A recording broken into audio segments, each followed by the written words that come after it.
జయ జగదంబే. ఈవేళ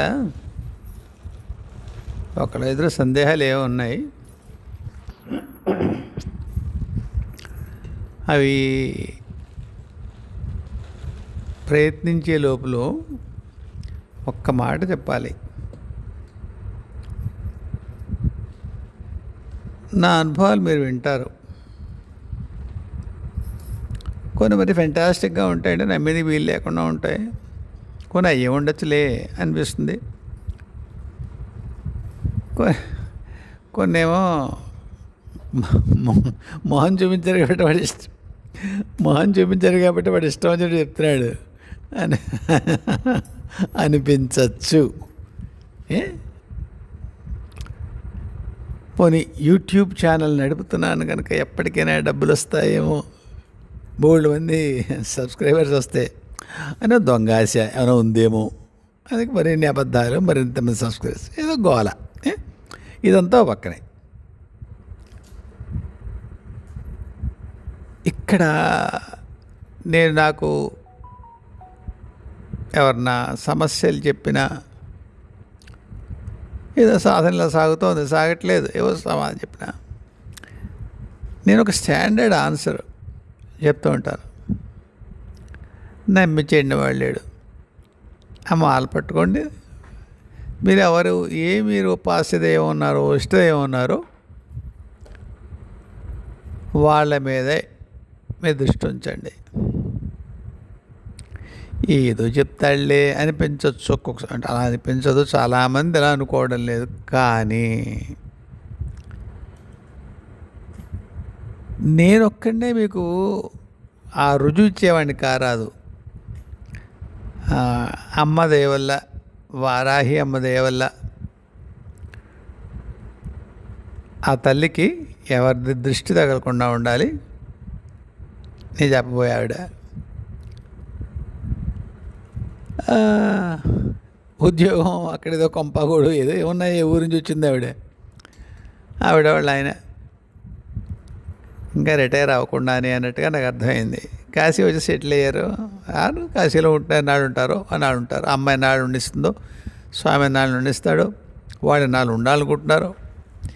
ఎన్ని లెక్కలతో వాళ్ళు కాశీలో సాధన చేసుకుంటున్నారు, హాయిగా అర్చన చేసుకుంటున్నారు, అయ్యేవాళ్ళని అమ్మవాళ్ళని చూస్తున్నారు. అయితే అదంతా ఒక ఎత్తు. నేను చెప్పదలుచుకుంది ఏమిటి అంటే, ఆ నమ్మి చెండిన వాళ్ళు ఏడు అన్న వాక్యానికి బలం. వాళ్ళు ఏం ఆశించి కాశీలో ఉన్నారు?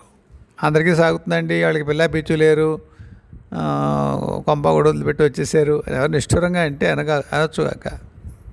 అందరినీ కొంప కూడా వదిలేసి, పిల్ల మేక వదిలేసి రమ్మని అంటలేదు. కానీ మీకు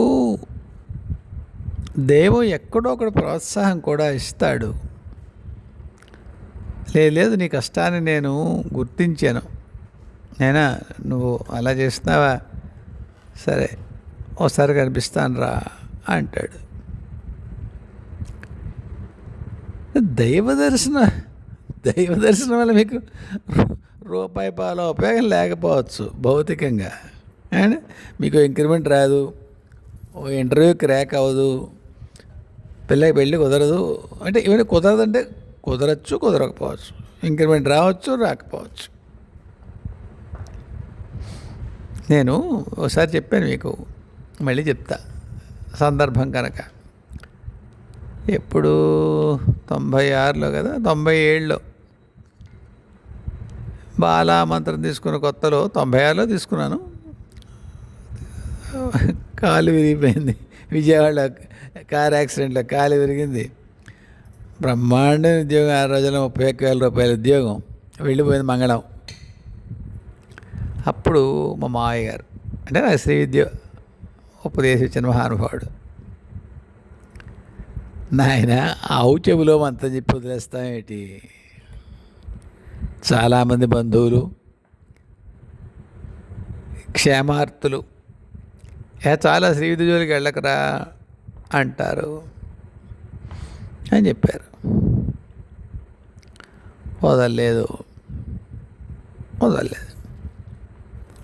అప్పుడు ఒక మాట చెప్పారు ఆయన, ఈ పిల్లలు లేరు కదా, శ్రీ విద్యోపాసన చేస్తే పిల్లలు పుడతారని ఏమన్నా ఉందా అన్నారు. అప్పుడు నాకు 35 ఏళ్ళు కదూ, 35, 36. కొంత ఆశ ఉంటుందిగా అప్పటికి, ఇంకా కొద్దిగా గట్టిగానే ఉంటుంది. చెప్పాను లేదండి.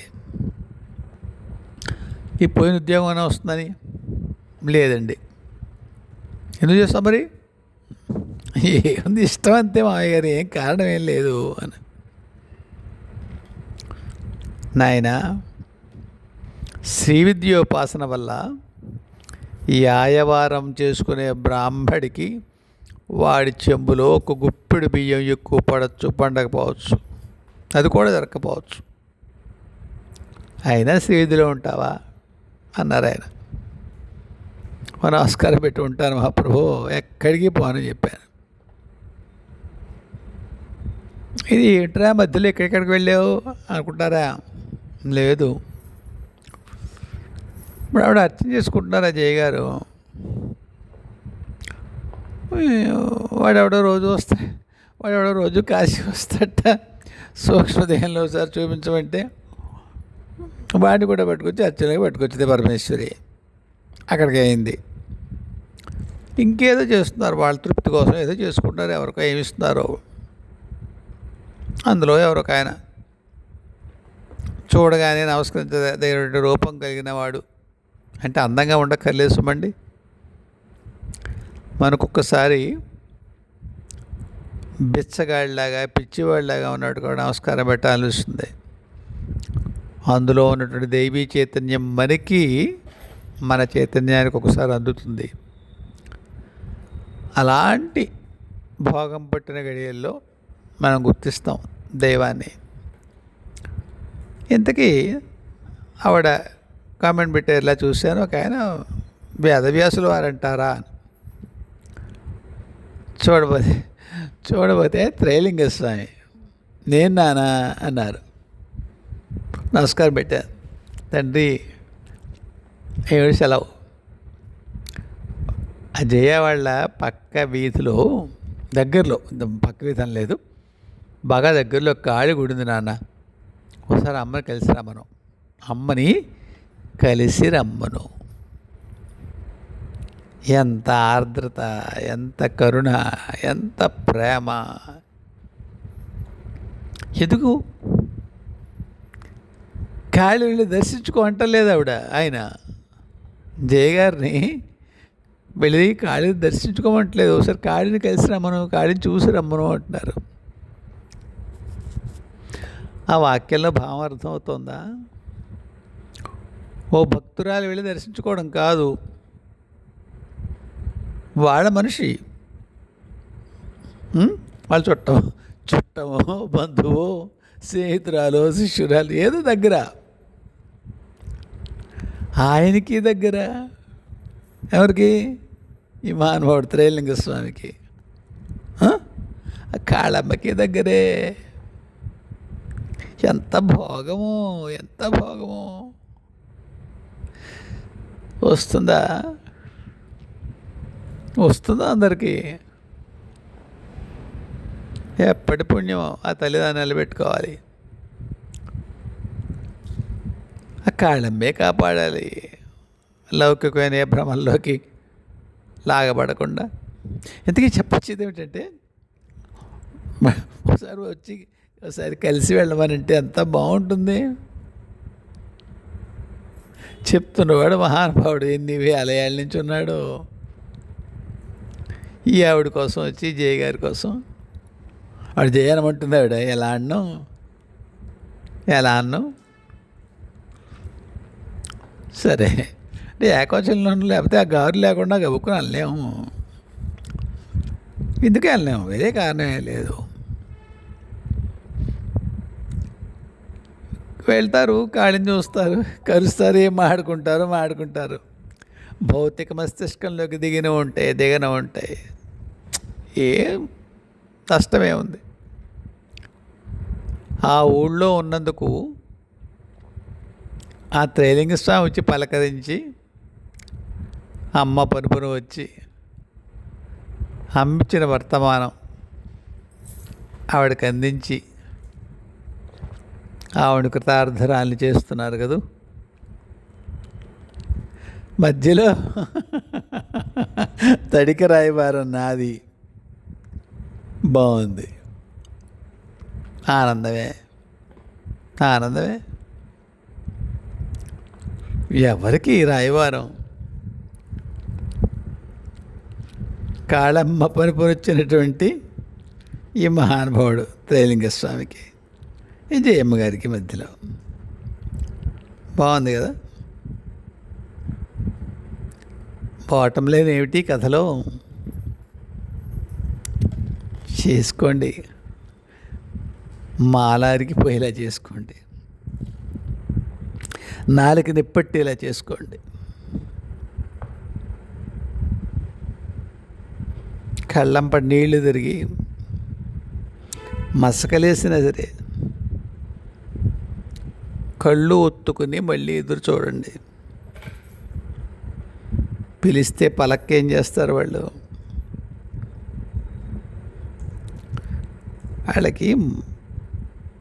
వాళ్ళని ఆర్ద్రతతో పిలిచేటువంటి పిల్లలంటే బహుమక్కువ. ఈయన కాళీ ఉపాసకుడిగా త్రైలింగస్వామి, అందుకని ఈయన చేత కవరు పెట్టినట్టుంది ఆవిడ. సరే పిల్లకి చెప్పరా నాన్న, సరే వచ్చి పొమ్మని. ఈవిడెవరు వేదవ్యాసులు అవి అనుకుంటున్నారని చెప్పి మళ్ళీ ఆవిడ వేదవ్యాసం చదివింది మా ఆవిడ. ఇలా జయ గారి కామెంట్ ఉంది ఇక్కడ అని. వేదవ్యాసులు ఏమో చూడండి అన్నారు ఆవిడ. ఆయన ఈవిడ పుణ్యం అని నాకు ఆయన క్షణం ఒక లిప్త దర్శనం ఇచ్చి, నాన్న ఇలా చేయి. దర్శనం అంటే మీరు ఎలా ఉన్నాడు, ఆయన గుండుందా, ఇప్పుడు కోచి పెట్టుకున్నాడా లేదా, లావుగా పొడుగ్గా ఉంటాడు కదా, ఇన్ని 100 పౌండ్లు. మా ప్రభో అలా తెలియదు నాకు, నాకేం తెలియదు. నాకల్లా త్రైలింగ స్వామి అని తెలుసు. అక్కడికి కొద్దిగా సందేహం వచ్చి ఎవరో ఆరకెళ్ళని అడిగాను నేను. ఎవరో మా గురువు గారు ఇచ్చారులేండి, కొందరు ఆరకెల్స్ నాకు ఇచ్చారు. అంటే ఎస్నో ఆరకెల్స్ వాళ్ళు అవునా కదా చెప్తారంతే, అంతకుమించి వివరాలు జనరల్గా వెళ్ళరు వాళ్ళు. ఎప్పుడో ఏళ్ల క్రితం మా గురువుగారు నాకు ఇక్కడ, ఈయన హిమాలయన్ గురువు ఎవరంటాను, ఆయన వాళ్ళు అటాచ్ చేశారు. అప్పుడు వాళ్ళు చెప్పి ఒకసారి నా వయసుని బట్టి వాళ్ళు సమాధానంలో ఒక్కొక్కసారి తేడా పడతాయి, కానీ ఎక్కువసారి తేడా పడవు. ఈయన త్రైలింగ స్వామిని వస్తుంది నాకు, ఆయన అనిపిస్తున్నారు అవునా కాదా, వాళ్ళు అవుననే అంటారు. నాయన నేనే, మళ్ళీ నీకు సందేహం అక్కర్లేదు, నువ్వు ఎవరిని కనుక్కోక్కర్లేదు. సరే తండ్రి అయితే చెప్పండి ఏమిటో అన్నాను. అంటే ఇలా చెప్పారు, దగ్గరలో ఉంది రమ్మని. కాబట్టి చెయ్యండి బాబు, చెయ్యండి తల్లులారా, మీ కష్టాలు మీకు ఉంటాయి, నేను కాదన్ను. ఆయన ఎవరికో ఒక ఆయనకి సమాధానం రాయబోయాను పాపం, అది ఎర్ర రక్కడింది. ఒక ఆయన సాయి భక్తుడు, 57 ఏళ్ళట, నా సీఏ ఫైల్ కష్టాలు ఏవో రాసుకొచ్చారు ఆయన. ఏం చేయమంటావు అని. సాయి భక్తుడు, దత్తభక్తుడు, ఇబ్బంది ఉంది. నేను ఒకటి రాయబోయాను, ఆయనకి అవ్వలేదు కాబట్టి చెప్తున్నాను ఈ మీడియం ద్వారా. సాయి భక్తుల తండ్రి మీరు ఏం చెప్తాను నేను, ఆయన రక్షణలో ఉన్నారు. రక్షణ అంటే ఇన్ని కష్టాలు ఉంటాయా? ఉంటాయి. రక్షణ మీరు అనుకున్నది వేరు, జరిగేది వేరు. మీ తరపున నేను కూడా నమస్కారం పెడతాను ఆ సాయికి. కాస్త ఊపిరి సరిపోలే చూడండి ఆయన ఈ నీ కొడుక్కి అని. అలా కూడా ఉంటుంది. అంత భక్తున్నా భౌతికంలో ఇబ్బందులు ఉండొచ్చు.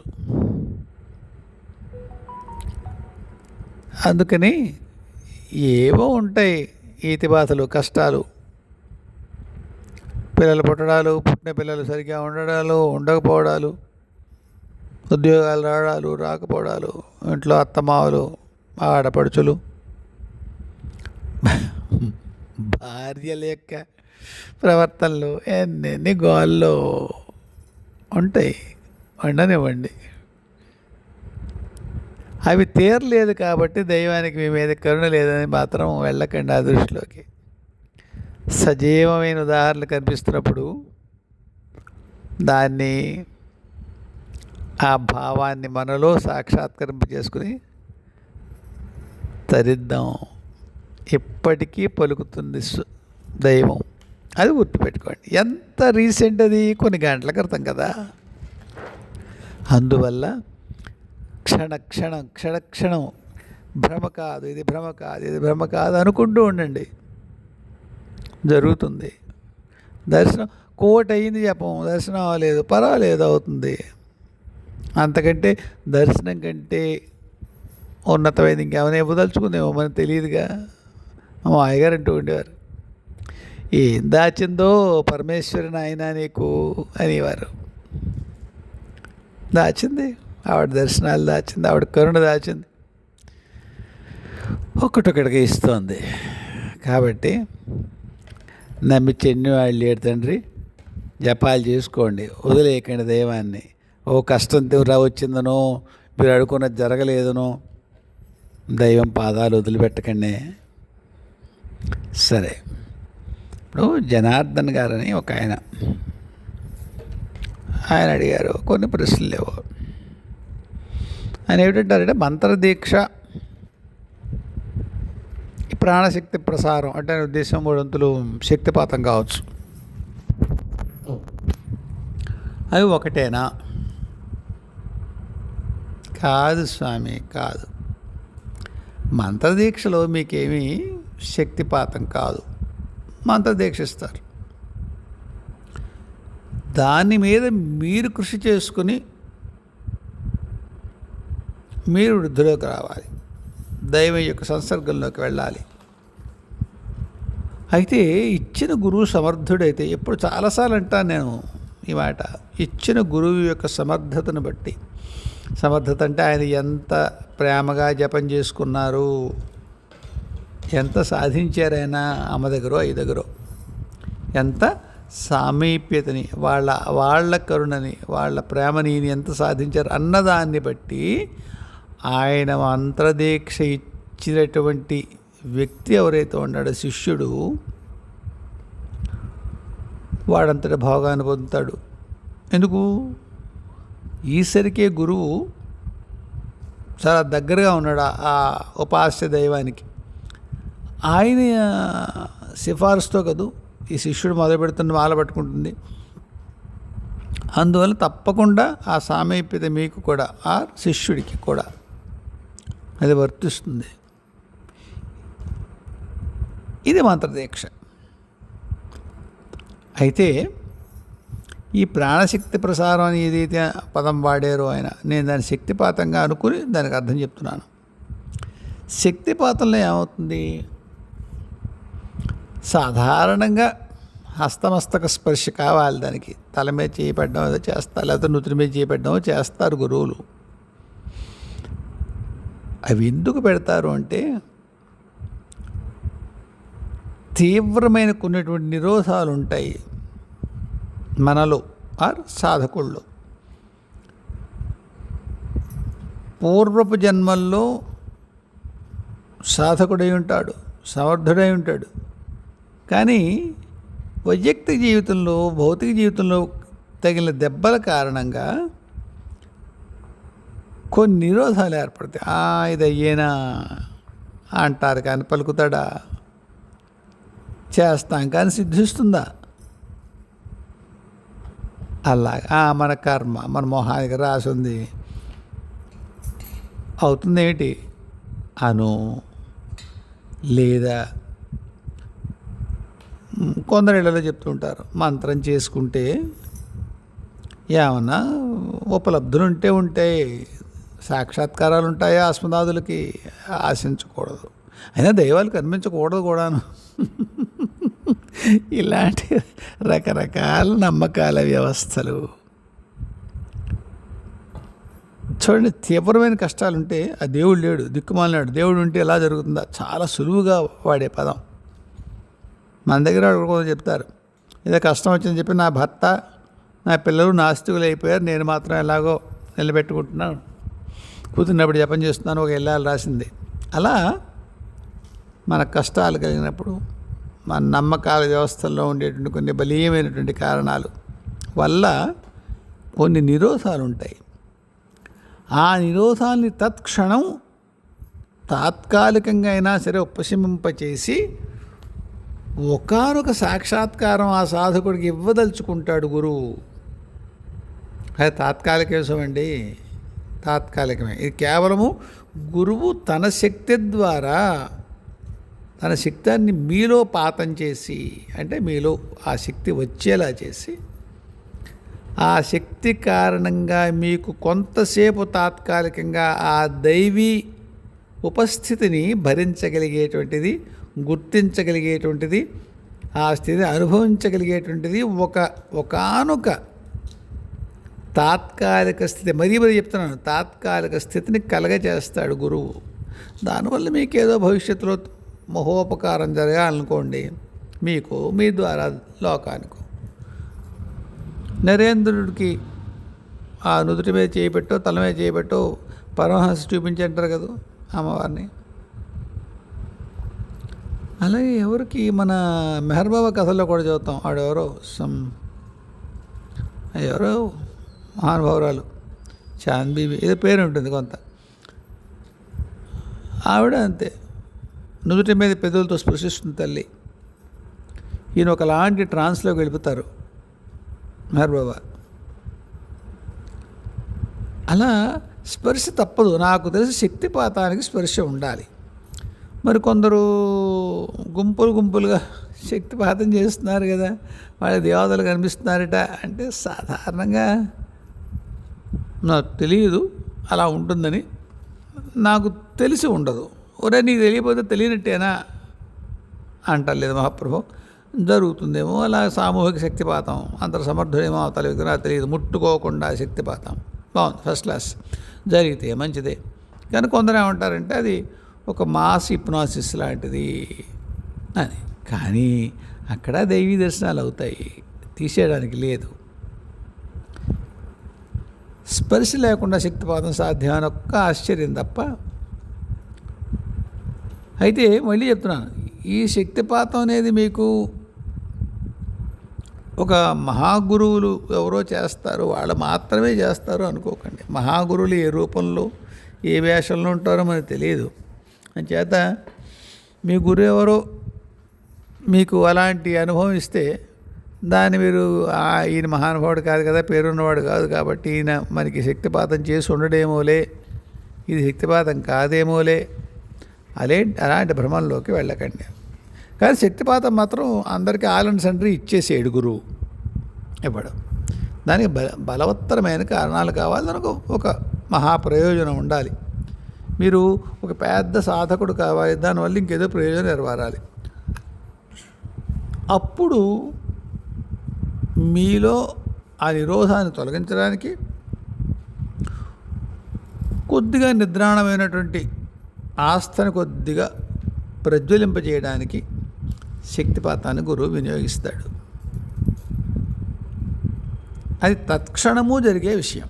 అందులో మీ సాధన మీ నిమిత్తం ఏమీ లేదు. ఇన్ఫ్యాక్ట్ మీ దగ్గర నిరోధం ఉండి మీరు దాన్ని ఆ శక్తిని మామూలుగా అయితే తీసుకుని వీల్లేని పరిస్థితి కూడా ఉన్నప్పుడు కూడా ఆ నిరోధాన్ని తొలగించి అక్కడ అనువైన వాతావరణం ఏర్పాటు చేసి మీకు కుదురుస్తాడు.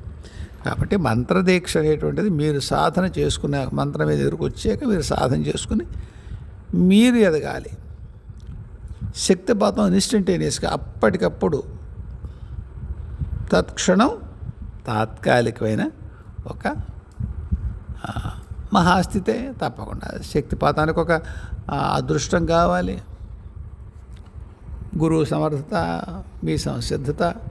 అదేంట్రా బ్లాక్ హెడ్స్ ఉంటే సంసిద్ధత ఎలా ఉంటుంది అంటే, సంసిద్ధత అనేది ఏ స్థాయిలో ఉంటే ఆయన శక్తిపాతం చేసాడో కదా. మీ వైయక్తిక స్థాయిలో మీ నమ్మకాల వ్యవస్థలో ఉండొచ్చు బ్లాక్స్, కానీ అంతకంటే ఉన్నత చైతన్య స్థాయిలో మీరు దాని సంసిద్ధులు అయ్యే ఉంటారు, లేకపోతే ఆ భాగం పట్టదు అండి. అంచేత అవి అలాగే ఉంటుంది. ఆ రెండు ఒకటి కాదు, వేరు వేరే. అలాగే ఇంకోటి ఏదో అడిగారు మీరు, చెప్తాను ఒక్క క్షణం. గురువు మనకి ఎవరన్నా గురువు దొరికితే లేదా గురువు ఉంటే ఉంటాడు. గురువు లేకుండా ఎవరు ఉండరు. వాళ్ళు భౌతికతలో ఉన్నారా అన్న ఒక్క విషయం పక్క పెడితే గురువు లేకుండా ఎవరు ఉండరట. ఎందుకంటే మీరు కిందకు వచ్చారంటేనే అవన్నీ సరంజామా తయారు చేసుకుని వస్తారు.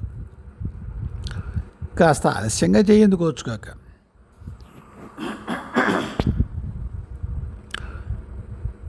కాబట్టి ఆ ఒక గురువే మనం పరమాత్మ నుంచి విడిపడిన దగ్గర నుంచి మళ్ళీ తిరిగి మోక్షం పొందే వరకు ఆయనే ఉంటాడా? అలా ఉన్నట్టుగా కనిపించదు ఎక్కడ. కొందరు గురువులు ఉంటారు, మిమ్మల్ని జన్మజన్మాలు వాళ్ళే చూసిన వాళ్ళు ఉంటారు, భౌతికంగా కానీ అభౌతికంగా కానీ ఒక్కొక్కసారి మీ స్థాయిని బట్టి ఆధ్యాత్మికతలో వాళ్ళు మిమ్మల్ని ఇంకొకరికి హ్యాండ్ ఓవర్ చేయొచ్చు. మీ ప్రమాదంలో ఏమైనా, మీ ప్రయాణంలో ఏమైనా ప్రమాదాలు ఉంటే పక్క నుండి చెప్పే సందర్భాలు కూడా ఉంటాయి. నేను ఎరుగున్న ఒక కథ, అనుభవానండి, కథనండి. ఒక అమ్మాయి ఒక సద్గురువు దగ్గర శిష్యురాలు, ఆయన శరీరంలో లేరు. ఆయన అమ్మాయి ఇక్కడి నుంచి ఫలానా వ్యక్తి ఉన్నాడు, ఆయన దగ్గరికి వెళ్ళని చెప్పారు. ఆ అమ్మాయి రాలేదనుకోండి, వెళ్ళలేదు ఆ గురువు దగ్గరికి. వెళ్ళడం అంటే వాడు వెళ్ళింది, నమస్కారం పెట్టుకు వచ్చేసింది అంతే. అక్కడ ఆ గురువు దగ్గర లేకపోయింది. ఎందుకంటే ఈయన బాగా పేరు పొందినటువంటి వాడు. ఆవిడ ఏ గురువు దగ్గర శిష్యురాలో బాగా ప్రసిద్ధుడైన ఆయన్ని వదిలిపెట్టి ఇంకొక అన్ప్రూవెన్ ఈవిడ వరకు, ఆయన మహానుభావుడే, ఈవిడ వరకు అన్ప్రూవెన్ అని చేత వరకు నమస్కారం పెట్టుకొచ్చేది. వాళ్ళ గురువు చెప్పాడు కాబట్టి వెళ్ళలేకపోయింది. ఈ గురువు వదిలిపెట్టి. ఎందుకు? ఈ రూపం ఆవిడకు ఉంది, ఎప్పుడూ సూక్ష్మ రూపంలో ఆ గురువు దర్శనం ఇస్తూనే ఉండేవాడు. ఎందుకు మళ్ళీ ఇప్పుడు ఇంకో ఆయన దగ్గరికి అనిపించేది. ఈ గురువుల్లో కొందరు దొంగ గురువులు ఉంటారు కదా, మహానుభావులు. అంటే నేను చెప్పేది మీ కర్మను బట్టి, ఇంకేవో వేరే కారణాలు బట్టి మనకి నచ్చినా నచ్చకపోయినా అతి తత్వతః ధర్మమే అయినటువంటి కొన్ని సందర్భాల్లో కొందరు గురువులు భుజం మీద చేసిన సందర్భాలు ఉంటాయి శిష్యురాళ్ళకి, కాదంటలేదు నేను. కానీ కొందరు ఒక స్థాయి చైతన్యాన్ని పొంది కాస్త అంతర్లోకాలతో గట్టిగా పరిచయం అయ్యేసరికి కర్మ లేదనుకుంటారు. అలాంటప్పుడు వాడు కర్మ లేదు కాబట్టి అని భుజం మీద చేసేస్తారు. అలాంటి దుర్మార్గులు ఉన్నారు, సందేహమే లేదు. ఎందుకంటే కర్మ లేకపోవడం అనేటువంటిది మీకు సరైన పరిణతి లేకుండా అటువంటి వెర్రి అవగాహన ఏమైనా వచ్చిందనుకోండి, మీ భూపత్రానికి కారణం అదే అవుతుంది. ఎన్నోసార్లు ఉద్యమాలు ఎందుకు పాడవుతాయి? సాయుధ ఉద్యమాలు. వాళ్ళకి స్థానిక ప్రజలు సహాయం చేస్తారు కూడా ఉద్యమాల్లో, ఉద్యమకారులకి. కానీ ఎప్పుడైతే ఇంప్యూనిటీ అంటాం, అంటే శిక్ష పడదు మనకి, మనం ఏం చేసినా చేతిలో గన్ ఉందనుకున్నప్పుడు 2 తప్పులు చేస్తారు వాళ్ళు. ఒకటి, ఎవరైతే ప్రజలు వాళ్ళకి శరణం ఇస్తున్నారో, రక్షణ ఇస్తున్నారో ప్రభుత్వ యంత్రాంగం నుంచి, వాళ్ళ ఇంట్లో ఆడవాళ్ళనే వీళ్ళు ఇబ్బంది పెడతారు, వాళ్ళ డబ్బునే ఇబ్బంది పెడతారు. ఈ 2 జరగగానే వాళ్ళ మీద విశ్వాసం పోతుంది. ఉద్యమకారుల్ని ప్రజలే పట్టిస్తారు ఎక్కువ సార్లు ఉద్యమాల్లో, ముఖ్యంగా సాయుధ ఉద్యమాల్లో ఇది జరుగుతుంది. ఎందుకంటే వాళ్ళు అనుకుంటారు వీఆర్ ఇంప్యూన్, మనకి శిక్షించేవాడు ఎవడు లేడు. ఈ తప్పుకి ఒక ఆడదాన్ని ముట్టుకోవడమో ఇష్టం లేకుండా, లేదా డబ్బు తీసుకోవడం, అది ఈ భూమి మీద ఏమాత్రం కొద్దిగా నాకు శిక్ష పడదు అనుకుని ప్రతివాడు చేసే పెద్ద తప్పులు. చూడండి, ఏ యుద్ధంలో అయినా సరే మొట్టమొదటి ఏం చేస్తారు సైనికులు? ఎక్కడ ఏ రాజ్యాన్ని జయించారో ఆ రాజ్యంలో ఆడవాళ్ళని ఇబ్బంది పెడతారు, వాళ్ళ డబ్బులు ఎత్తుకుపోతారు. ఈ 2ఏగా. గురువుని అనుకున్నవాడు కూడా కొందరు ఇలాంటి వాళ్ళు చేస్తారు. కర్మ లేదనుకుని, కర్మ ఉందో లేదో పరమేశ్వరుడు తెలియాలి, లేని వాళ్ళు ఉంటారు, అందులో సందేహమే లేదు. ఒక స్థాయి చైతన్య స్థితి వచ్చిన వాళ్ళు అంత త్వరగా కర్మ లేదు అంటే చెప్పాను కానీ నిన్న, కర్మ లేకపోవడం ఎప్పుడూ ఉండదు భూమి మీదకి వచ్చాక. దాన్ని వాళ్ళు కావాల్సి వచ్చినప్పుడు జన్మలోకి రావడానికి ఒక అనుభవం దాన్ని పెట్టుకుని ఆ కర్మని ఇక్కడ వేరేవేవో చేస్తారు పనులు, వాళ్ళకి ఉండాలి భూమి మీద. అవి వాళ్ళ సమర్థత, వాళ్ళ మెనూవర్ చేయగలిగే సమర్థత ఉంటుంది వాళ్ళకి. వాళ్ళ గురించి మనం మాట్లాడుకోవట్లేదు. ఇంతకీ ఈ శిష్యురాలిని ఇంకొక ఆయన ఎవరు అలాగే 1,25,000 డబ్బు తెమ్మన్నాడు. తర్వాత ఏకాంతంలో వచ్చి నా సేవ చేసుకో అన్నాడు. ఆ సద్గురువు ఆ అమ్మాయికి కనిపించి, వీడు మహా దుర్మార్గుడు, వాడి జోలికి వెళ్ళక నాన్న, వాడు చేయగలిగేది ఏం లేదు. గురువే ఒక స్థాయి వాడే. గురువే అంటే ఏం లేదు, ఓ మంచి మాటలు చెప్తాడు, 4 కొన్ని శక్తులు ఉన్నాయి కాబట్టి కొంత శాతం చేసిన వాడే, కానీ ప్రవృత్తిలో భ్రష్ట్ అయ్యాడు కాబట్టి వాడిని కాపాడాడు. ఇప్పుడు ఎందుకు చెప్తున్నా మీకు ఇది నేను? గురువులు మనతో ఎంతకాలం ఉంటారు? శరీరం వదిలిపెట్టే కూడా ఉంటారు. కానీ మోక్షం వరకు ఆ గురువే ఉంటాడా? చెప్పలేం. మామూలుగా నేను మీకు స్థూలంగా గురు చైతన్యం ఉంటుంది, మిమ్మల్ని చూసుకుంటుంది, అది అనొచ్చు నేను. కానీ అంతకంటే కొంత వివరం ఇవ్వడమే సరైనదనిపించి చెప్తున్నాను. ఎక్కువ జన్మలు మీతో పాటు ఉంటాడు.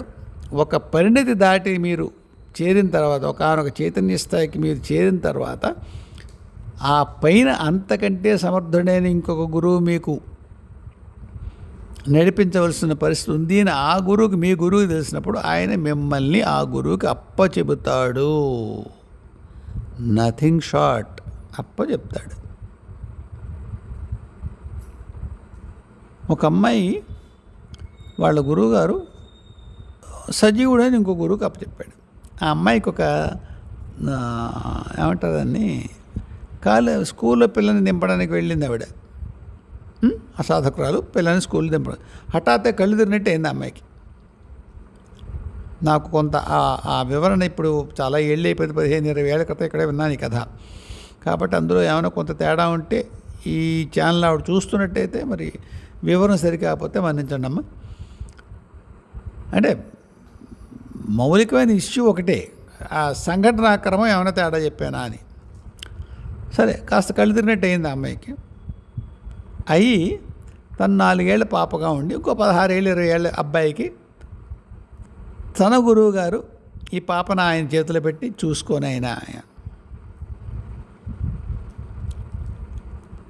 ఈ గురువు అంతకుముందు ఆ శిష్యురాలు ఇటు వస్తే బాగుంటుందని ఎవరో అంటే, వాళ్ళ గురువు నాకు ఆ అమ్మాయిని నా దగ్గరికి చేరుస్తాడు, సమయం వస్తుంది, అంతవరకు ఇప్పుడు ఆవిడనే బలవంత పెట్టకండి మన దగ్గర రావడానికి అన్నారు ఆయన. తర్వాత అమ్మాయికి ఈయనేం తెలిసింది. కాబట్టి మీ తర్వాత సాధనకి ఎటువంటి గురువు అవసరమో, ఏ చైతన్య స్థాయి గురువు అవసరమో మీ గురువు చూసుకుంటాడు, ఆయన మిమ్మల్ని నడిపిస్తాడు. కాబట్టి సాధన మొదలుపెట్టిన దగ్గర నుంచి ఒకే గురువు ఉంటాడా? మోక్షం వరకు ఉండడు. ఎక్కడైనా కొన్ని ఎక్స్ట్రీమ్ కేసులో, మరీ స్పెషల్ కేసులో ఎక్కడైనా ఉంటాడేమో. నా అనుభవంలో కూడా అలా జరగలేదు. కొన్ని జన్మల్లో నాతో కలిసి పనిచేసిన వాళ్ళనే నా గురువుగా తెచ్చుకున్న సందర్భాలు కూడా ఉన్నాయి నాకు. అతనేమి అంతకుముందు జన్మలో నా గురువు అయి ఉండడు. ఆ వ్యక్తి అంతకుముందు జన్మ నా గురువు అయి ఉండడు. నాతో పాటే ఒక ప్రాజెక్టులో పనిచేస్తుంటాడు ఎక్కడో. అతనికి కొన్ని సమర్థతలు ఉంటాయి, రెండో అభిప్రాయం లేకుండా కొన్ని సమర్థతలు ఉంటాయి. అలాంటప్పుడు మిత్రుడా, నీకు ఫలానా సమర్థత ఉంది, నేను జన్మలోకి వెళ్తున్నాను, అక్కడ నాకు ఈ సమర్థతలు అవసరం అవుతాయి, నువ్వు నా గురువుగా ఉంటావా? నిజానికి వాళ్ళిద్దరూ కొలీగ్సే, మేమిద్దరం కొలీగ్సే, ఫ్రెండ్స్ అనడానికి లేదు. ఒక ప్రాజెక్టులో కలిసి పనిచేయడం, ఆధ్యాత్మిక సంబంధించిన, అంతర్లోకాలకు సంబంధించిన ప్రాజెక్ట్ ఏదో. తర్వాత ఎప్పుడో కొన్ని జన్మల తర్వాత ఆ పని మీద నేను కింద దిగినప్పుడు ఈ వ్యక్తి గురువుగా వచ్చి నాకు సహాయం చేసే సందర్భాలు కొన్ని జన్మల్లో ఉన్నాయి. మరి అతను గురువా నాకు? ఆ జన్మలో గురువు అంతే. గురువు పాత్ర పోషించాడు, తప్పకుండా గురువు చేసే పనులు కూడా చేసే సందేహం లేదు. కానీ జన్మాంతరాలు నన్ను నడిపించిన గురువు కాదు. అలా ఇవి ఎలా ఉంటాయంటే మీకు ఒక పుస్తకంలో అలా చెప్పడానికి ఉండదు. ఎవరన్నా మీకు ఎలా చెప్తారు? కేవలం అనుభవం చేత మాత్రమే మనకి తెలిసేవి. అంతర్లోకాల్లో ఉండే మహాత్ములు ఎవరో మనకి ఏదో సందర్భంలో ఒరే నాన్న ఇది జరిగింది, ఇది సుమా పలానా జనంలో ఇలా జరిగింది నీకు తెలుసా అని చెప్పిన సందర్భం ఉంటే తప్ప మనం ఒక్క సూత్రంలో ఒకే గురువు మోక్షం వరకు నిన్ను నడిపిస్తాడు అని చెప్పేయలేము. అలా అని చెప్పేసి అలా ఉండదు, చాలామంది ఊరు వస్తారు అని చెప్పలేము. ప్రతిదీ కూడా ఒక్కొక్క సాధకుడి జరిగే అనుభవం. కాబట్టి తప్పకుండా ఉన్నత చైతన్య స్థాయికి వెళ్ళినప్పుడు ఆ స్థాయి గురువులు మనకి వచ్చేట్టుగా మన గురువులే చూస్తారు. ఆ గురు పరంపర చూస్తుంది. చెయ్యి వదిలేయడం ఏమి ఉండదు మన గమ్యం చేర్చిన తర్వాత. ఆ తర్వాత అక్కర్లేదు, ఆబ్వియస్ కదా. మీకు ఎంత ప్రేమ ఉన్నా పడవ మీద కూర్చుండిపోరు కదా. ఒడ్డుకొచ్చాక పడవ వదిలిపెట్టాలి. ఆ పడవ మళ్ళీ వెనక్కి వెళ్ళి ఇంకొకళ్ళు ఎవరినో మీలాంటి వాళ్ళని తీసుకుని మళ్ళీ అంటే లోకంలోకి వచ్చి అలాంటి సాధకులు తీసుకుని మళ్ళీ ఒడ్డు చేరుస్తూ ఉంటుంది. అయితే పడవ ఒడ్డు తానే అయిన సందర్భాలు ఉంటాయి. పరమేశ్వరుడు మీకు గురు రూపంలో వచ్చేటువంటి సహాయం చేసినప్పుడు పడవ తానే, నది తానే, రెండు ఒడ్లు తానే, ఆ సందర్భాలు ఉంటాయి. కాబట్టి గురు పరంపరలో ఎవరో ఒకళ్ళు మనకి సహాయం మాత్రం అందిస్తూనే ఉంటారు.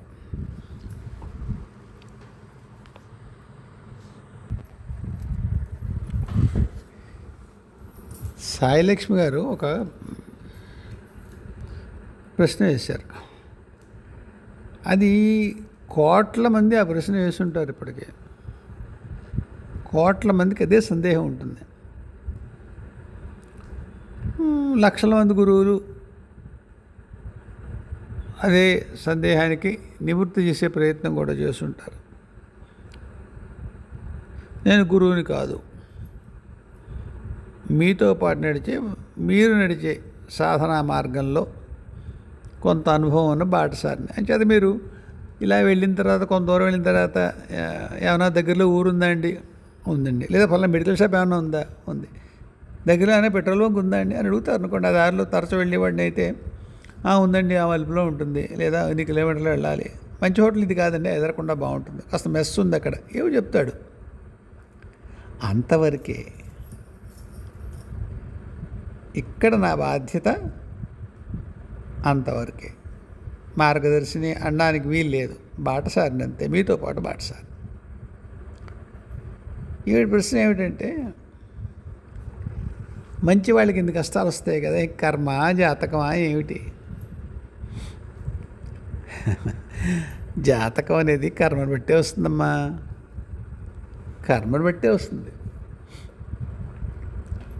మనం ఏ కర్మలు చేసుకున్నామో ఆ కర్మానుభవం ఈ జన్మలో, ఒక ప్రత్యేకమైన జన్మలో ఎటువంటి కర్మానుభవం పొందదలుచుకున్నామో దానికి సహకరించేటువంటి జీవన పరిస్థితులు, ఆ జీవన పరిస్థితులు ఎవరు నిర్దేశిస్తారు?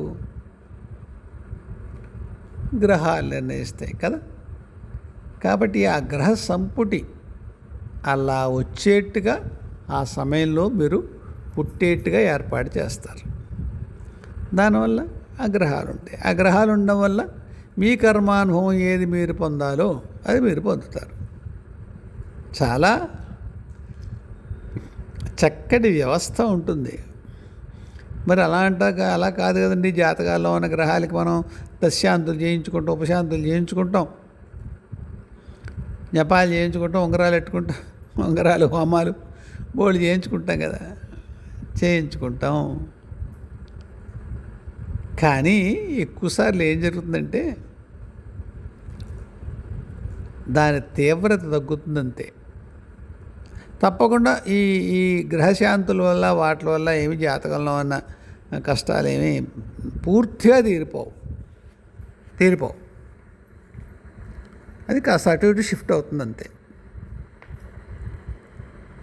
కాబట్టి మంచి వాళ్ళ కష్టాలు అంటే ఒకటి కర్మ, దాన్ని బట్టే జాతకం. రెండోది మనమే ఆ కర్మను మనం క్షయం చేసుకుందామని సిద్ధపడిన జీవస్థాయిలో, కింద భౌతిక వ్యక్తిత్వ స్థాయిలో కంగారు పడతాం, బాధపడతాం, గగ్గోలెత్తుతాం. అంచేత దాన్ని కాస్త ఏమైనా పలచన చేసుకుందుకో, ఎవరో మహాత్ముల దగ్గరికి వెళ్ళి పోస్ట్ పోన్ చేయించుకుందుకో, ఎవరో చెప్తే కర్మ ఆయనకి చెప్తే మొత్తం కర్మ తీసేస్తారంటే కాబోనుకుని వెళ్ళాలి, ఇవన్నీ ఉంటాయి గోల. కానీ ఒక్కడే గుర్తుపెట్టుకోండి, మంచివాళ్ళు ఎప్పుడవుతారు? మరి కష్టాలు ఎందుకు వస్తాయి మంచి వాళ్ళకి? వాళ్ళు ఒకానొకప్పుడు ఇంత మంచివాళ్ళుగా లేనప్పుడు పైన ఏదో కౌన్సిలింగ్ జరుగుతుంది. కొన్ని జన్మలు ఎక్కడ దేని అధర్మం ఉంటారో, ఎక్కడ దేని దుర్మార్గం ఉంటారో, అటువంటి స్థితిలో కొన్ని జీవితాలు గడిపిన తర్వాత పైన కౌన్సిలింగ్ ఇస్తారు. మన శరీరం వదిలిపెట్టిన తర్వాత జన్మాంతరాల్లో, అంటే జన్మకి మధ్యలో ఆ కౌన్సిలింగ్ ఇచ్చినప్పుడు చెప్తారు, నాయన చాలా భయంకరంగా ప్రవర్తిస్తున్నావు, చచ్చిపోతావు, ఎంత కర్మ కొంత తీర్చుకో, మంచిగా ఉండు, చాలు, ఇంక వెనక్కి వెళ్ళే ప్రయత్నం చేయను ఆయన అని చెబితే మారిన వాళ్ళు మంచిగా ఉంటారు. ఇన్ని కష్టాలు, ఇన్ని కర్మలు చేసాం కాబట్టి వీటి కష్టాల రూపంలో సవరించుకుందాం అని సిద్ధపడి వస్తారు. కాబట్టి మంచి వాళ్ళకి కష్టాలు వస్తాయి. మీరు ఇంకా మీ పాత్రను శుభ్రం చేసుకుందాము అనుకున్నప్పుడు కదా మీరు చింతపండు ఇసకాయ పెట్టి తోమడం మొదలు పెడతారు. తోముతున్నప్పుడు కష్టం వేస్తుంది. అలాగే కష్టాలు ఎప్పుడు వస్తాయి? ఇంకా దుర్మార్గపు పదం వదిలిపెట్టి మంచితనం వైపు మీరు మళ్ళేరు, దైవం దగ్గరికి వెళ్ళే ప్రయాణం మొదలుపెట్టారు. మరి కావాలి కదా, భాండశుద్ధి కావాలి. అందులో అమృతం పోయడానికి పాత్రత ఉండాలి. మీకు దైవం అనేటువంటి, దైవీ తత్వం అనేటువంటి అమృతం మీలో పోయడానికి మీరు శుభ్రపడాలి. అందుకోసం మంచి వాళ్ళకి కష్టాలు వస్తాయి. ఈ చెడ్డవాళ్ళకి అన్నీ బాగానే ఉంటాయి, అలా ఎక్కడా ఉండదు. నేను చెప్పేది పూర్వం ఒకసారి వివరంగానే చెప్పాను. వాళ్ళ కష్టాలు వాడుకుంటాయి. మనకి మనం పోల్చుకుంటాం కాబట్టి ఓ డబ్బు బాగున్నట్టో, లేకపోతే ఇంకే మన దగ్గర ఏవైతే సుఖాలు లేవనుకున్నా వాళ్ళ దగ్గర ఉన్నట్టుగా కనిపిస్తాయి. అంచేత అలా మంచి వాళ్ళకి ఎందుకు కష్టాలు వస్తాయి అంటే వాళ్ళు కోరి తెచ్చుకుంటారు కనుక కష్టాలు వస్తాయి. శుభ్రం చేసుకుందుకు, శుద్ధి చేసుకుందుకు కనుక కష్టం వస్తుంది. దానికి తదనుగుణంగానే జాతకం ఉంటుంది. ఇంకా మన వాళ్ళే మనకి సహాయం చేయరు, మనకి కలిసి రారు. ఎవరమ్మా మనవాళ్ళు? మనతో పుట్టిన వాళ్ళ, మనని కట్టుకున్న వాళ్ళ, మన స్నేహితుల? అది కూడా పూర్వం నేను చెప్పాను. మనవాళ్ళుగా మన దగ్గరికి వచ్చేది కూడా సహాయం చేయడానికి వస్తారు. ఏ సహాయం చేయడానికి వస్తారు? ఆ కర్మానుభవం, ఆ కష్టాలు మనకి పెట్టి మనం శుభ్రపడేలా వాళ్ళు వాళ్ళ వంతు సహాయం చేస్తారు. మనని కష్టపెట్టే ప్రతి వాళ్ళు మనంటే ఇష్టం లేని వాళ్ళు కాదు. ఎక్కడ వ్యక్తిత్వంలో ఇష్టం లేని వాళ్ళుగా కనిపించవచ్చు కాక పైనలా కాదు. ఒప్పందాలు అయి ఉంటే కాంట్రాక్ట్స్. ఈ విషయం నేను చెప్పాను. ఒక్కోసారి మనం ఏదో సాధన చేస్తూ ఉంటాం, మన భర్తో భార్యో దానికి అనుగుణంగా ఉండరు. సతీ సక్కుబాయి కథ వింటాం అనుకోండి, భర్త వినడం అప్పుడు మాట, మీరాబాయి ఆవిడికి తోడు రాడైనా. అంతవరకు మా అమ్మమ్మ నన్ను చిన్నప్పుడు 3 ఏళ్ల వాడిని నా ఒళ్ళో కొట్టు కూర్చోబెట్టి, మా అమ్మమ్మ అంటే మా అమ్మమ్మ వాళ్ళ అక్క, ఇటు భారత కొడుకు, ఓకే బాగుంది, ఒళ్ళో కూర్చోబెట్టుకుంది, ఏదో వద్దులాడుతూ కథలు చెప్తుంది. ఒరే నాన్న నీకు ఏం కథ చెప్ప, రామదాస్ కథ చెప్పవే. ఆవిడ ఆ చివరి క్లైమాక్స్ నాకు ఇష్టం. ఏమిటి? విమానం వచ్చేసింది, రామదాసు సశరీరంగా రామచంద్ర ప్రభు దగ్గరకు స్వర్గం దగ్గరకు వెళ్ళిపోతున్నాడు. మా ఆవిడని కూడా మా ఆవిడని కూడా తీసుకెళ్తా అన్నాడు. తీసుకురా అన్నారు వాళ్ళు. ఆవిడ వచ్చేసింది. ఆవిడ విమానం దగ్గరికి సశరీరంగా భర్తతో పాటు వెళ్ళిపోవడానికి. అమ్మ వెంటనే రావాలి మీరు, లేకపోతే కుదరదు, ఇన్ని క్షణాలు మాత్రమే ఉండగలదు ఇక్కడ విమానం అన్నారు. సరేనండి అంది. రెడీ సిద్ధంగా ఆయన వస్తుంది. హఠాత్తుగా ఆవిడ చారులో కరివేపాకు వేయలేదు గుర్తొచ్చింది. పిల్లలు ఇబ్బంది పడతారు, చారులో కరివేపాకు లేవు, ఇప్పుడే వస్తానందిట. కరివేపాకు వేసి మా అమ్మమ్మ చెప్పేది కథ. అది అవునో కాదు తెలియదు. అంటే అది ఏం చూపిస్తుందంటే అదే ఏం చూపిస్తుందో మనకి వెళ్దాం, కథ పూర్తి చేస్తాను. ఆవిడ ఈ రామదాస్ గారు వెళ్ళొద్దే వచ్చేసే అన్నాడు. అయ్యో పిల్లలకి చారు ఇలా వదిలేస్తామంటే వెళ్ళి కరివేపాకు వేసి వస్తాను. సరే కానీ అన్నాడు ఆయన. ఆవిడ లోపలికి వెళ్ళింది. విమానం చక్కా పోయింది. బయటకు వచ్చేసరికి విమానం లేదు. మా అమ్మమ్మ చెప్పేది 3 ఏళ్ల విధవ నాకేం గుర్తుంది. ఆవిడ చెప్పేసి ఇది పాపం నా మీద ప్రేమ ఆవిడకి. నాన్న అలా ఎందుకు జరిగింది తెలుసా? కరివేపాకు అంటే తీసి పారేయాల్సింది జీవితంలో, అది పనికి మళ్ళీ పెద్ద విషయం కాదు. అలాంటి విషయాన్ని పట్టుకుని సశరీరంగా స్వర్గానికి వెళ్ళేటువంటి అవకాశం వదులుకోవడం మూర్ఖత్వం. అలాగే ఈ లోకపు విషయాలు పట్టుకొని దైవీ విషయాలను వదిలేయకూడదు అని చెప్పి ముద్దులాడేది. ఊళ్ళో కూర్చొని ఆవిడ చీర నాకు కప్పి వంటింట్లో కూర్చొని కథ చెప్పేది. మా అమ్మ పక్కన కూర్చొని కథ చెప్పేది. అది ఇప్పటికీ అది నాకు అలా మహాలక్ష్మి అమ్మమ్మ ఇలా చెప్పింది అని నాకు గుర్తు. అంత జనవుడు గుర్తుందా అంటే ఉంది. కాబట్టి ఇలా చాలామంది చేస్తారుగా భర్తలు భార్యలను. భార్య సాధకురాలు అవుతుంది, భర్త కలిసి రాడు. ఎన్ని మహిమలు ఎన్ని మహత్యాలు చూసినా అంతే. అలాగే భర్త సాధకుడు, మంచి సాధకుడు, భార్య సహాయం చేస్తుంది, అతనికి సహకారంగా చేస్తుంది. కానీ ఎక్కడో కొన్ని పాయింట్లో ఇవన్నీ చూసుకుంటే పిల్లల పరిస్థితి ఏంటి, ఇవన్నీ చూసుకుంటే చుట్టుపక్కల పరువు ఉండద్దు. ఆధ్యాత్మిక మార్గం అంటే పూర్తిగా మనం దరిద్రం అయిపోవాలా ఏంటి అని ప్రశ్నించిందనుకోండి, వాడి దగ్గర సాధకుడి దగ్గర సమాధానం ఉండదు. వాడికి ఏమనిపిస్తుంది? భార్య కలిసి రాలేదనిపిస్తుంది. మనం ఎన్నో కథల్లో చదువుతాం.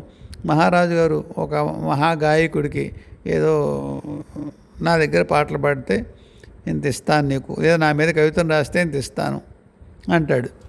ఆ మహాకవో ఆ గాయకుడు ఆ పని చేయడు. రామచంద్రమూర్తి మీదే పాడతానో లేకపోతే కృష్ణుడి మీదో రాస్తానో ఏదో అంటాడు. వాళ్ళ ఆవిడ గొళ్ళు పడుతుంది. పిల్లల్ని కనీసవు, వాళ్ళ బాధ్యత ఏం పోషించవు, రామారామ అంటే అవుతుందా? అప్పుడు అతనికి ఏమనిపిస్తుంది? రామచంద్ర ప్రభు, నీ మీద ఇంత భక్తి ఉన్న నాకు ఈ సంసారంలో ఎందుకు పెట్టావు, ఇటువంటి భార్యను ఎందుకు ఇచ్చావు అని ఏడుస్తాడు. నా వాళ్ళే నాకు సహాయం చేయట్లేదు నా సాధనలో అనుకుంటాడు. కాబట్టి అది చాలా సహజమైన విషయం. నేను ఒక ఉదాహరణ చెప్పాను. ఎవరిదో ఒక సత్సంగంలో కుర్రాడదో ఏదో చెప్పాను కథ. ఇది మా గురువుగారు ఆ కుర్రాడి కాబోయే భార్య యొక్క ఫోటో చూసి అద్భుతం రా, ఈ అమ్మాయి నువ్వు పెళ్లి చేసుకో అని చెప్పి తీరావాడు వెళ్ళేదాకా ఉండి వీడి చుక్కలు చూపిస్తుందిరా అబ్బాయి ఈ అమ్మాయి అన్నారని ఏదో కథ చెప్పినట్టున్నాను నేను. నా బంధువు ఒక ఆయన ఈ మధ్య ఏదో కలిసి మీ ఇది విన్నానండి, అదేమిటంటారు, మీ ఆడియో విన్నాను నేను, నాకు అనిపించిందండి ఏమిటి అంటే నా భార్య ఒక్కతే కదా ఇలా సినిమా చూపించేది, అందరి సాధకులకి ఇలాగే ఉంటుందా, భార్యలు సినిమా చూపిస్తారా? అందుకే ఇప్పుడు నాకు బెంగ పోయిందండి. ఇదివరకు ఏమిటంటే ఎలాగ ఈ అమ్మాయిని కన్విన్స్ చేసుకోవడం, సాధన చేసుకోవడం అని బాధపడేవాడు, బెంగపడేవాడు. ఇది విని ఓహో గురువులో దేవతలో ఇలాంటి అరేంజ్మెంట్ కావాలే చేస్తారన్నమాట. సో మనం ఏం బెంకెట్టేసుకుని బాధపడిపోయి అయ్యో నాకు ఇలాంటి పెళ్ళం వచ్చింది అనుకోక్కర్లేదు. సినిమా చూపిస్తే చూపించింది, ఆవిడని ఎలాగో కన్విన్స్ చేసుకున్నాం, ఆవిడ కన్విన్స్ అవ్వకపోయినా సరే మనం సాధన మనం చేసుకోవాలి అని ఒక జ్ఞానోదయం అయిందండి అని. బాగుంది నాన్న, ఫస్ట్ క్లాస్, ఒకరికి ఉపయోగపడింది ఈ ఎపిసోడ్ అనుకున్నా. సో చెప్పొచ్చేది ఏమిటంటే మన వాళ్ళే మనకి కలిసి రారు అంటే అంతే. మరి కత్తిని సానబెట్టేటప్పుడు ఆ సానపట్టే రాయి ఎలా ఉంటుంది? స్పాంజిలాగే వెన్నలాగా ఉంటుందా? అంటే సాన ఎందుకు అవుతుంది అది కదా? కత్తి పదును రావాలంటే దృఢమైన దానికి నిరోధాన్ని కలిగించేటువంటి ఇంకొక సబ్స్టెన్స్, ఇంకొక పదార్థం మీద దాన్ని రాపిడి కలిగించాలి. ఘర్షణ లేకుండా ఏం మెరుగవుతుంది? ఏ సాన పడతారు? ఏమండి? అంచేత మన వాళ్ళే మనకి తోడు రారు అంటే దానికి కారణం ఉంటుంది. ఏదైనా సాధకులకు వచ్చే కష్టాలు వాళ్ళ ఆత్మిక పరిణామగతిలో వాళ్ళు మరింత ఉన్నతులు కావడానికి సహాయం చేసే నిమిత్తమే అవి డిజైన్ చేయబడి ఉంటాయి కనుక వాటిని చూసి సెలబ్రేట్ చేసేసుకోమని అన్నం కష్టం. అది నిందించి దూరం అయిపోకండి, సాధనలో ఉండండి. కష్టం ఉంటే ఉండనివ్వండి. సరే, ఈ పూటకి ఇంత చాలు. మళ్ళీ కలుద్దాం. హాయిగా ఉండండి. జయ గురుదేవ్, జయ జగదంబే, స్వస్తి.